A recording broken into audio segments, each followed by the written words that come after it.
तो अब हम क्या करते हैं, सरफेस टेंशन समझते हैं, वो भी 3 अलग अलग एग्जांपल्स की मदद से।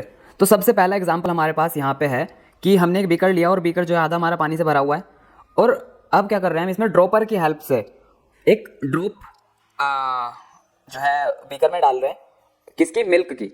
तो आपको क्लोजअप में देखना है ध्यान से क्या, कि जैसे ही ड्रॉप पानी में गई उसने क्या किया, एकदम से जो पानी की सबसे ऊपर वाली लेयर थी वो कैसे बिहेव करने लगी, एक इलास्टिक सीट की तरह बिहेव करने लगी। वो नीचे की तरफ गई और उसने क्या किया, जो आपकी मिल्क ड्रॉप थी उसको वापस ऊपर की तरफ धक्का दे दिया, तो बहुत ही थोड़ा सा मिल्क पानी में चला गया, वरना पूरी की पूरी बूंद हमारी वापस उछल गई।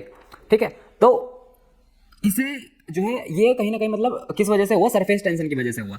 होता क्या है, जो हमारा फ्लूइड होता है वो कम से कम एरिया ऑक्यूपाई करने की कोशिश करता है। जो उसके इंटरमोलिक्यूलर फोर्स होते हैं, या फिर बॉन्ड कह लो आप सीधे तरीके से, वो कुछ इस तरीके से जुड़ जाते हैं आपस में कि वो जो है कम से कम एरिया लें। फ्लूइड की एक टेंडेंसी होती है कि वो कम से कम एरिया लेना चाहता है अगर उसे फ्री छोड़ दिया जाए तो, इसलिए ड्रॉपलेट जो है हमारी वो गोल होती है।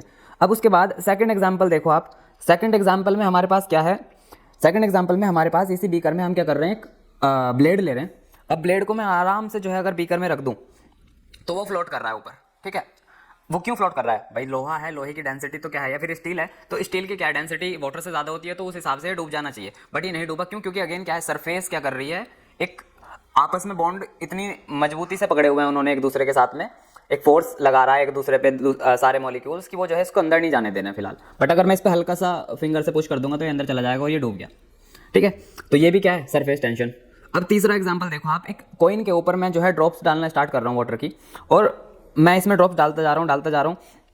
क्या हो रहा है, अगर ये ड्रॉप्स मैं नॉर्मली वैसे ही डालने लगूँ फ्लोर पे तो वो ज़्यादा से ज़्यादा सरफेस एरिया लेने लगेगा।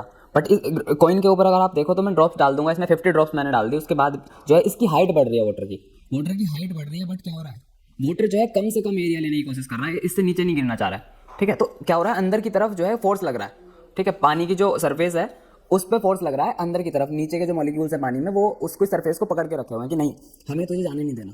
ठीक है, तो इसलिए इसकी हाइट बढ़ती जा रही है और जो है ये अपनी कोशिश पूरी कर रहा है कि मैं बस इससे बाहर ना निकलूं कॉइन से।